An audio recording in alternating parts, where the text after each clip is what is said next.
Maple Avenue in Milwaukee was the kind of street where everyone waved, lawnmowers buzzed on weekends, and kids raced down sidewalks without fear. It was the first day of summer vacation, a Saturday with perfect weather. Clarissa White, a hardworking nursing student and single mom, had just come off a long overnight shift. Her 7-year-old son, Jamal, was excited to ride his bike to his friend Mateo's house 2 blocks away.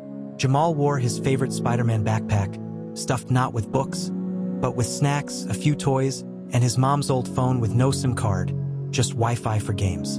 He waved goodbye at 3:15 p.m., smiling, his curls bouncing as he pedaled away. He never made it to Mateo's. A mother's panic begins. By 3:45 p.m., Clarissa noticed Jamal hadn't answered her message. He usually texted back with an emoji or quick here. She refreshed his location using the family tracking app. It showed his last known ping on 31st and Locust, just a block off course. Odd, but maybe he got distracted. But when she called, no answer. Then again, and again. The unease grew heavy. Clarissa left her front door wide open and walked the 2-block path herself, calling his name, asking neighbors. Nothing. By 4:11 p.m., she had called 911. In the recording, her voice cracked. "My son. He's missing. He's just 7. He didn't come back. Please, he's never done this before." The footage that broke the city. That night, detectives canvassed nearby homes and businesses. Around 8:22 p.m., a liquor store on 32nd Street provided the crucial piece. Grainy surveillance footage captured Jamal's final moments on the sidewalk. At 3:37 p.m., a dark gray Chevy Impala with no license plates rolled into frame. A man in a black hoodie and gloves stepped out fast. Within 5 seconds, he shoved a gun into his waistband and grabbed Jamal by the arm. The boy struggled, twisting away for a second, but the man yanked him inside the vehicle and sped off. The entire abduction lasted less than 9 seconds. No faces, no plates, just silence. The first 24 hours, digital chaos. As Clarissa sat at home, shattered, holding Jamal's bike helmet, her cousin suggested something unusual. Make a TikTok. With trembling hands, she recorded a 30-second video. "My son, Jamal White, was taken at gunpoint. Please, someone saw something. Please help me find him." She posted it with the hashtags. #FindJamal, #BringHimHome, and #AmberAlertNow. By sunrise, the video had over 5 million views. TikTok moms, true crime podcasters, ex-cops, and digital sleuths began dissecting the abduction frame by frame. A Reddit thread guessed the car model. A YouTube creator posted a 15-minute video timeline that hit 1.2 million views in 12 hours. The internet had just declared war on Jamal's abductor. Why no Amber Alert? The public rage grew. There was no Amber Alert issued until 11:48 p.m., over 8 hours after the abduction. Local authorities claimed the case didn't meet the criteria at first. No license plate, no vehicle ownership, no known suspect.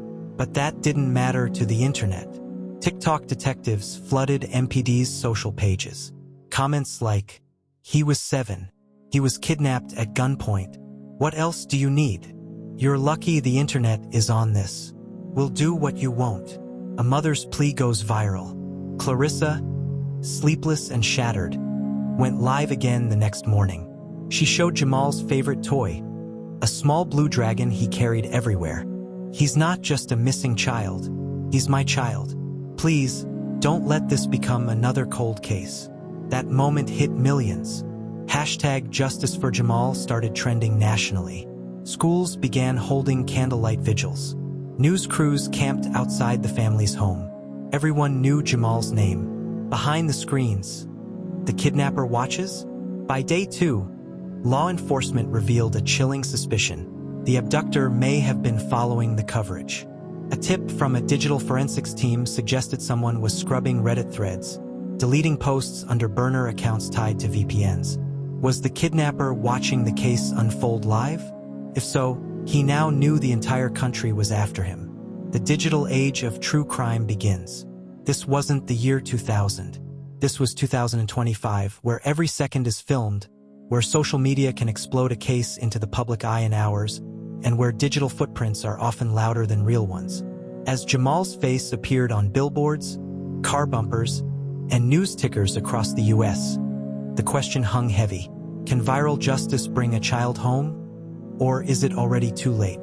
By the second day after Jamal White's abduction, the internet wasn't just watching, it was working. The hashtag #FindJamal had passed 11 million views on TikTok. Viral creators began dissecting the footage frame by frame. Popular crime analysts with millions of followers jumped in, speculating on everything from the kidnapper's gait to the make of the car. Believed now to be a 2006 to 2009 Chevy Impala with mismatched rims. Even clearer, this wasn't just internet noise anymore.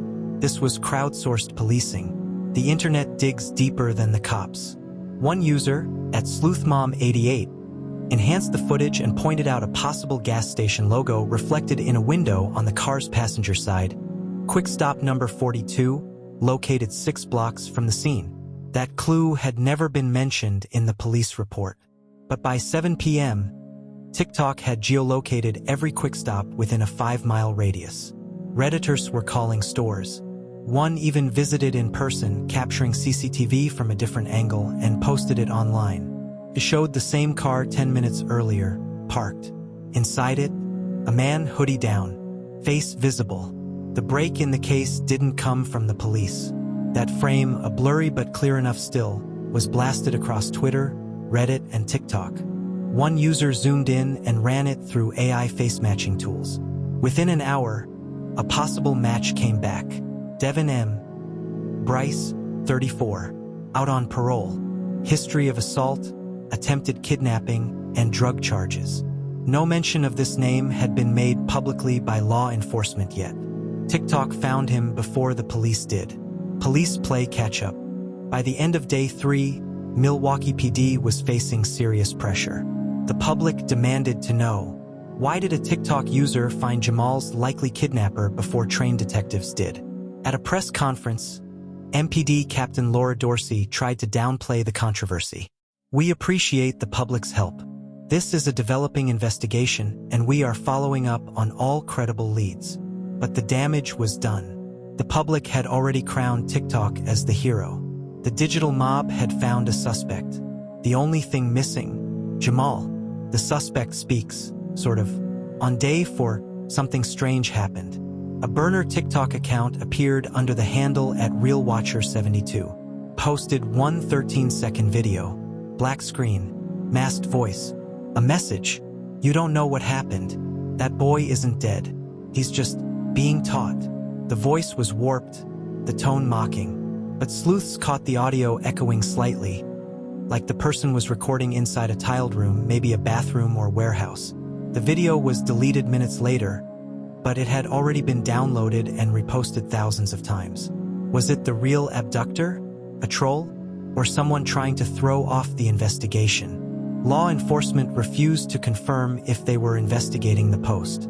Digital chaos and dangerous theories. With the case viral, people everywhere were trying to solve it, for fame, clout, or truth. Some TikTokers began doxing people they thought looked like the man in the CCTV footage. Innocent individuals received death threats. One man in Minnesota had to be placed under police protection after being falsely accused. Meanwhile, Clarissa White, Jamal's mother, begged people not to derail the case. Please, I know people want to help, but don't turn this into a circus. My son's still out there. I need him found, not forgotten. Her words were powerful, but drowned in a sea of algorithm-chasing creators and sleuths eager to crack the mystery. When the internet helps and hurts, while some leads were helpful, others pulled resources away from real investigation. A paranormal TikTok creator claimed to have dreamt of Jamal's location, a wooded area by the river, leading dozens of volunteers to flood a local park. Nothing was found. Meanwhile, a Reddit user uncovered something real. A white sneaker matching Jamal's left shoe found in a trash bin near 39th and Burley, 6 miles from the abduction site. Police confirmed the shoe did belong to Jamal. That changed everything. The case turns darker. Now, police believed the suspect had moved Jamal. The shoe's location suggested he may have been held in one place for at least 48 hours before being transported again. Or worse, disposed of. But was he still alive? A new theory spread online. Jamal wasn't just a random victim. Devin Bryce may have known Clarissa. In 2021, she worked part-time at a group home where Bryce's younger cousin once stayed. Could this have been revenge? A TikTok sleuth posted screenshots of Clarissa's old Facebook comments from years ago, including one where she wrote, "I pray some of these men never get out. They're predators in the making." The internet began drawing their own chilling conclusions. A nation watching. By the end of the week, the story was everywhere. National networks, true crime podcasts, Twitter Spaces, and Instagram Lives. Jamal's image, wide smile, Spider-Man shirt, became a symbol of how social media can make a case go global. But also a symbol of something else. What happens when justice goes viral and still doesn't bring a child home? Don't forget to like, comment, and subscribe. Hit the notification bell. By day 8, the hunt had transformed from a local crisis into national obsession. Nationwide coverage ran hourly updates on CNN, MSNBC, and local outlets. Internet sleuths continued to dissect every frame while official investigators followed the trail with grim determination. The viral theory had identified Devin M. Bryce, a 34-year-old paroled felon, still living near the abduction site. But was he actually involved? Or was this a dangerous coincidence? Globe with Meridian's viral suspect, vulnerable city. Digital sleuths converged on public profiles. A dark-eyed man with tattoos visible in his mugshots, a black hooded jumper in blurry social media snaps, and a pattern of past arrests for assault and domestic violence. Many of Devin's ex-girlfriends had sworn they'd feared him. Stories quietly shared in closed forums. Suddenly, any house with a gray Impala sent up red flags. Police reports flooded precincts with calls of suspicious behavior. Some real leads, others outright false alarms. Milwaukee stood at a crossroads, vigilant or panicked. In one instance, a woman reported a gray Impala parked in her driveway at 2 a.m. Investigation found it belonged to a delivery driver who had been dropping off packages. He was polite, completely uninvolved, but the report burned through police resources. Puzzle piece, the breakthrough tip. Then came a call that changed everything. A man named Marcus, speaking through a voice filter, contacted the tip line with chilling clarity. "You don't know this guy. I work at the car wash on 45th and Vliet." He came through 3 days after Jamal disappeared. The car stunk like bleach and he paid in cash. I remembered. I didn't want to get involved until I saw that face on TikTok. Detectives rushed to review their limited records from the car wash. The man pointed at a grainy timestamp search and circled a frame in the CCTV footage. There he was, Bryce, hood pulled low, handing over a wad of bills. Police tracked the car wash shift rosters and interviewed staff. Surveillance footage placed Bryce at the scene at 6:15 p.m., 3 days after Jamal vanished. He still had the car. Money bag, what money buys. An hour later, investigators executed a search warrant at Bryce's apartment. Inside, they found a bag of bleach, a pair of heavily soiled black gloves. Jamal's smartwatch stopped at 3:37 p.m. A knife missing from his kitchen drawer, the handle wiped clean. The smartwatch confirmed its origin, bought at a second-hand electronics store under Bryce's name. The store's receipt tied the time and place. Blood results were pending, but by now, investigators believe Bryce had kept Jamal alive long enough to use that watch. Police car light the arrest. On July 1, 2025, at 5:23 a.m., detectives approached Devin Bryce at a relative's home in Bayview. He stepped outside, hands raised, and placed a small duffel bag at his feet. Inside was Jamal, alive, dehydrated but conscious, exactly where the city had feared he wouldn't be found. Jamal stumbled forward as officers rushed to him.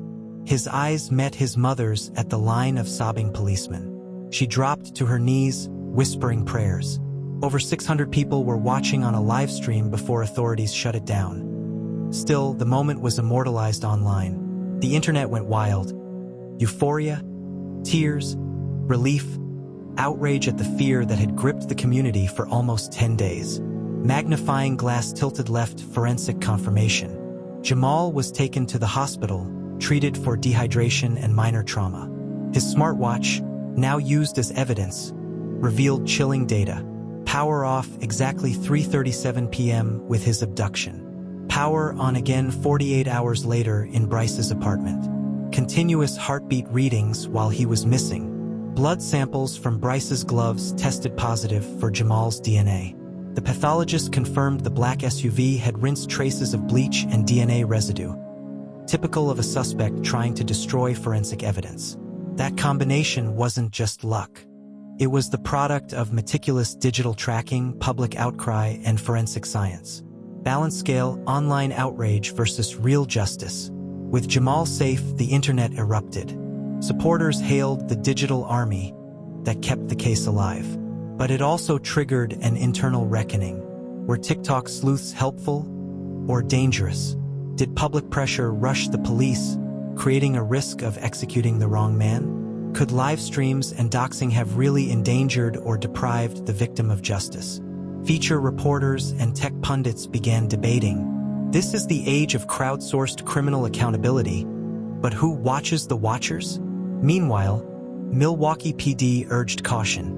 We appreciate assistance, but only credible tips. Wild speculation complicates investigations and puts people at risk.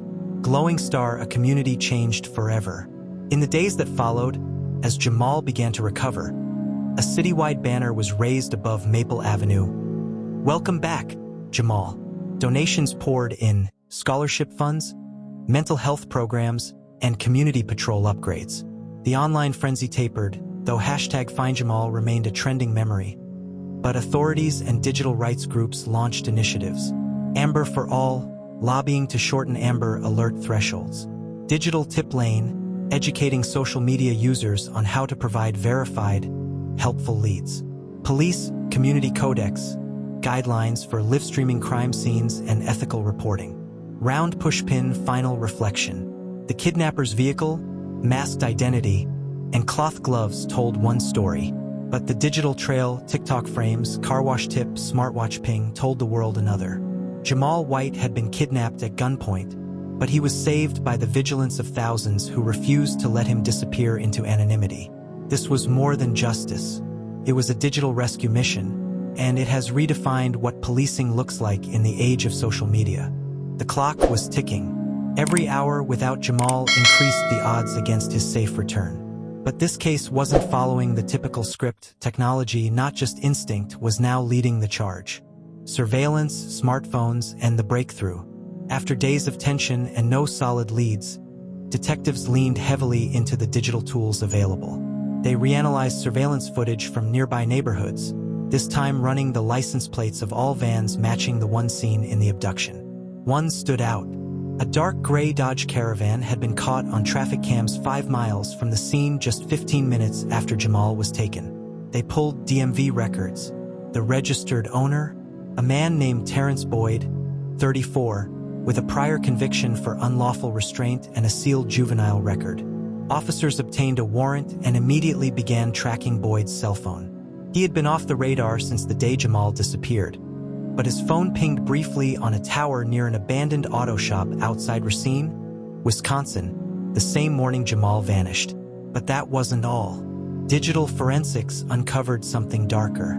Boyd had Googled phrases like, "How to avoid Amber Alert detection," "How long do cops search for missing kids?" Abandoning a stolen car after kidnapping. He'd also used a private messaging app to send cryptic texts like, "The kid's still breathing. Just need more time. Don't contact me unless it's done." The FBI's Digital Crime Unit flagged these as high-risk communications. Law enforcement mobilized immediately. Social media joins the search. With public pressure building and digital activists joining forces, TikTok, Instagram, and even Reddit exploded with posts tracking the clues.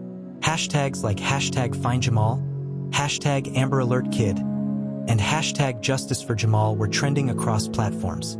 One TikTok post, created by a local teenager, showed a van that looked eerily similar to Boyd's parked behind a shuttered diner in Racine. It had been stitched with the original Amber Alert video and had over 2 million views in 24 hours. Viewers in the area recognized the diner. Police were dispatched immediately. The rescue. When officers arrived at the old diner, they found the Dodge Caravan parked behind it, partially covered with a tarp. No one was inside the vehicle, but inside the building, they heard a faint noise, like shuffling. Then, a soft voice calling out, "Hello? Help!" They broke in. Inside a locked storeroom, frightened but alive, was Jamal White, curled under a pile of old blankets. He had been there for nearly 5 days. He was dehydrated and frightened but otherwise unharmed. Rescuers wept.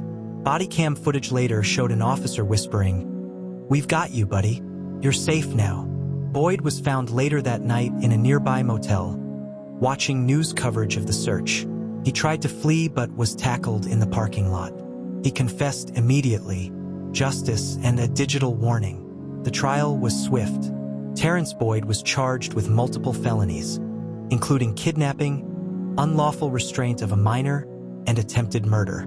But more importantly, the case was a chilling reminder of how technology, both used by predators and those pursuing justice, had become a battlefield. Prosecutors pointed out that Boyd had used Google to research every move. He turned off tracking, ditched his SIM card, and created anonymous accounts. But it wasn't enough. Law enforcement, with help from civilian digital sleuths and massive social media pressure, turned the tide. Jamal's family created a foundation in his name dedicated to teaching parents how to protect their children in the digital age. Their first initiative? A free, community-wide training on how to make tech work for you, not against you. Final reflection: the power and peril of the internet. This wasn't just a kidnapping. It was a wake-up call. Without digital breadcrumbs, Boyd's search history, surveillance footage, cell tower pings, Jamal might never have been found. But at the same time, that same technology had allowed a predator to plan and execute a nearly perfect crime. This story is a reminder.